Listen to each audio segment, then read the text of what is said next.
नमो बुद्धाय जय भीम विचार मंच आयोजित हिंदी धम्म ग्रंथ पठन मालिका में मैं प्रणाली काटे आप सभी का स्वागत करती हूँ। भगवान बुद्ध और उनका धम्म। शाक्यों द्वारा स्वागत। जब तथागत अपने शाक्य जनपद में पधारे तो उन्होंने देखा कि उनके जनपदवासी दो भागों में विभक्त है, कुछ अनुकूल है, कुछ प्रतिकूल।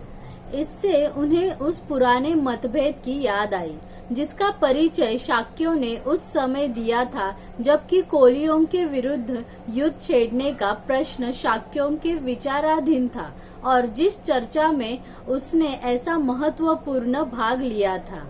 जो उस समय उसके विरोधी थे उन्होंने अभी भी उसकी महानता को स्वीकार करने से इनकार कर दिया था और उसे साधारण अभिवादन तक नहीं किया था। जो उसके अनुकूल थे उन्होंने प्रति परिवार एक एक तरुण उसके संग में दीक्षित होने के लिए देना तय किया था। इन सब ने अब संघ में दीक्षित होकर तथागत के साथ ही राजगृह जाने का संकल्प किया। जिन परिवारों ने अपने अपने यहाँ से एक एक पुत्र देने का निश्चय किया था उनमें एक परिवार शुक्लोदन का भी था। शुक्लोदन के दो पुत्र थे, एक था अनुरुद्ध जो बहुत ही सुकुमार था और दूसरा था महानाम।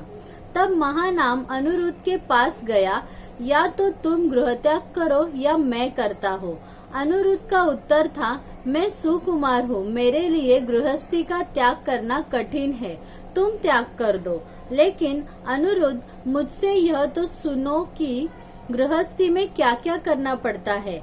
पहले तो तुम्हें खेत में हल जुतवाना होता है, जब यह होता है तब खेतों में बीज डलवाना होता है, जब यह होता है तब खेतों में पानी से सिंचवाना होता है, जब यह होता है तब पानी निकलवाना होता है, जब यह होता है तब पौधों की निराई करनी पड़ती है, जब यह हो जाएगी तो फसल को कटवाना होता है, जब यह हो गया तो फसल को ढोकर उठवा ले जाना होता है, जब यह हो गया तो उसकी पूली बंधवाना होता है, जब यह हो गया तो बैलों से रौंदवाना होता है, जब यह हो गया तो तिनके पृथक कराना होता है, जब यह हो गया तो भूसी पृथक करना होता है और जब यह हो गया तो उसे फटकवाना होता है, जब यह हो गया तो फसल को कोठों में भरवाना होता है, जब यह हो गया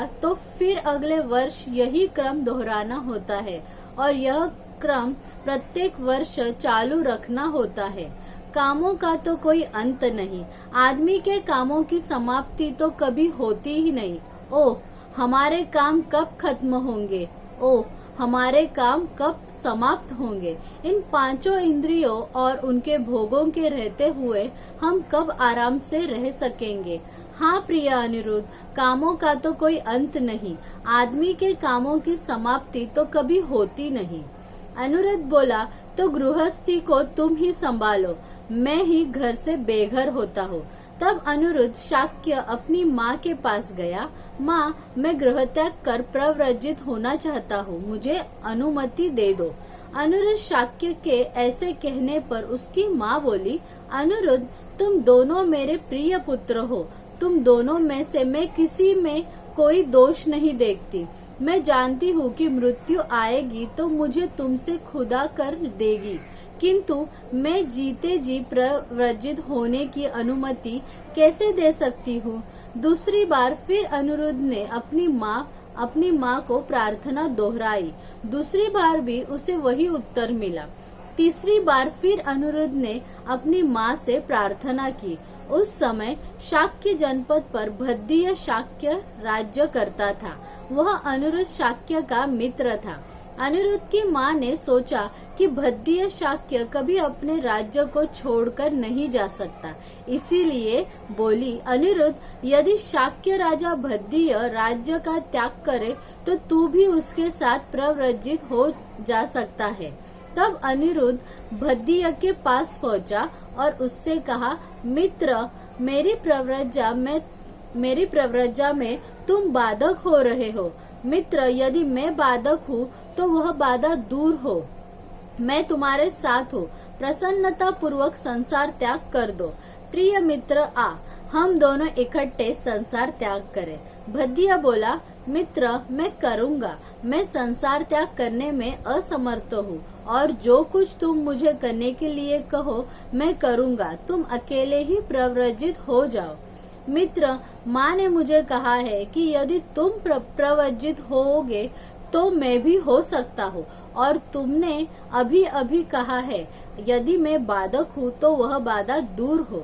मैं तुम्हारे साथ हूँ, प्रसन्नता पूर्वक संसार त्याग कर दो। इसलिए मित्र आओ, हम दोनों इकट्ठे संसार त्याग करें। तब शाक्य राजा भद्दिय अनिरुद्ध से बोला, मित्र 7 वर्ष तक प्रतीक्षा करो, 7 वर्ष की समाप्ति कर हम इकट्ठे प्रव्रजित होंगे। मित्र 7 वर्ष का समय बहुत होता है, मैं 7 वर्ष प्रतीक्षा नहीं कर सकता। भद्दिय ने 6 वर्ष, 5 वर्ष और इस प्रकार घटाते घटाते 1 वर्ष प्रतीक्षा करने की बात कही। फिर 11 महीने, इस महीने और इस प्रकार घटाते घटाते 15 दिन प्रतीक्षा करने की बात कही। अनिरुद्ध का एक ही उत्तर था, इतना समय बहुत होता है। तब भद्दिय बोला, अच्छा मित्र, 1 सप्ताह प्रतीक्षा करो, इतने समय में अपने भाइयों और पुत्रों को राज्य सौंप दूं। अनिरुद्ध बोला, 7 दिन बहुत नहीं होते, इतने दिन में प्रतीक्षा करूंगा।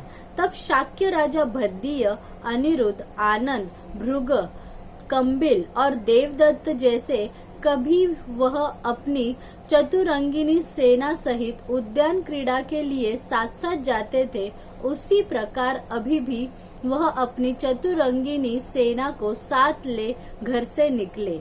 उपाली नाई भी साथ हो लिया। सब मिलाकर उनकी संख्या 7 हो गई। कुछ दूर जाने पर उन्होंने अपनी सेना को वापस लौटा दिया और सीमा पार कर दूसरे जनपद में प्रवेश किया। उन्होंने अपने सुंदर गहने कपड़े उतारे, उनकी गठरी बनाई और उपाली नाई से बोले, उपाली तुम वापस कपिलवस्तु चले जाओ, तुम्हारे जीने के लिए ये सब पर्याप्त है। हम तथागत की शरण ग्रहण करने जा रहे हैं। और वे चले गए और वापस कपिलवस्तु लौटने के लिए उपाली ने विदा ली। सिद्धार्थ को गृहस्थ बनाने का अंतिम प्रयास। यह सोच कि अब वह अपने पुत्र को फिर कभी न देख सकेगा, शुद्धोधन जोर जोर से रोया। तब शुद्धोधन ने अपने मंत्री और अपने पुरोहित से पूछा कि क्या वे जाकर सिद्धार्थ को यही रोके रखने का और अपने परिवार में सम्मिलित हो जाने का प्रयास कर सकते हैं। राजा की इच्छा के अनुसार मंत्री और पुरोहित विदा हुए और अभी भगवान बुद्ध रास्ते में ही थे कि उनके पास जा पहुँचे। उन्होंने यथोचित अभिवादन किया और उनकी अनुज्ञा पाकर एक और बैठ गए। जिस समय तथागत वृक्ष की छाया के नीचे बैठे थे, पुरोहित ने निवेदन किया, हे राजकुमार, जिस राजा के हृदय को आपकी विदाई के 3 ने पूरी तरह बांधा है और जिस आँखों से आंसुओं की धारा बहती रहती है, उस राजा की भावनाओं का जरा तो ख्याल करें। उसकी कामना है कि आप फिर घर में चले आए, वह तभी शांति से मर सकेगा। उसका कथन है, मैं जानता हूँ कि आप धम्म स्थित है और मैं यह भी जानता हूँ कि आपका यह संकल्प वज्र के समान दृढ़ है, लेकिन इस प्रकार घर छोड़कर चले जाने से उत्पन्न वियोगाग्नि से मेरा दिल जल रहा है। हे धम्म प्रिय, धम्म के लिए ही आप अपने इस संकल्प को छोड़ दे। कुछ समय के लिए पृथ्वी के राज्य का उपभोग करें, बाद में शास्त्र सम्मत विधि से अरण्यवास भी कर सकते हैं। अपने दुखी संबंधियों के प्रति निर्दयी न बने, सभी के प्रति दयावान होना ही धर्म है। धम्म की साधना अनिर्वाय तौर पर जंगल में ही नहीं होती, साधु नगर में रहकर भी मोक्ष लाभ कर सकता है। ज्ञान और आचरण ही धम्म के यथार्थ साधन है। साधु भेष और वनवास तो केवल कायरता के द्योतक है। शाक्य राजा दुख के सागर में डूबा हुआ है, जिसमें तीव्र वेदना की लहरें उठ रही है।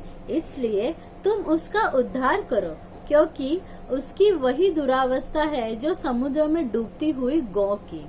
और उस रानी, उस प्रजापति गौतमी की ओर भी ध्यान दे, जिसने आपको पाल पोसकर इतना बड़ा किया, जो अभी तक अगस्त्य लोक को नहीं पधारी है। क्या आप उसकी तनिक भी चिंता नहीं करेंगे, जो बिना बिछड़े की गौ की तरह निरंतर रंभती रहती है? निश्चय से आप अपने दर्शन से अपनी पत्नी को तो संतुष्ट रखना ही चाहोगे, जो अपने पति के जीवित रहते भी एक विधवा की तरह दुखी रहती है, अथवा एक हंसिनी की तरह जिसका हंस उससे पृथक कर दिया गया हो, अथवा उस हथिनी की तरह जिसका हाथी उसे जंगल में छोड़कर चला गया हो। राजपुरोहित के ये वचन सुन उस धम्मज्ञाता ने उन पर क्षण भर विचार किया और तब उसे इस प्रकार उत्तर दिया। आज इस भाग में हम यही रुक रहे हैं। अगर आपको हमारा ये उपक्रम अच्छा लग रहा है तो कृपा करके विचार मंच का यूट्यूब चैनल फॉलो करें, उसे सब्सक्राइब करें और फेसबुक पेज को फॉलो करें, ताकि आपको नए नए वीडियोस के नोटिफिकेशन आएंगे। नमो बुद्धाय, जय भीम।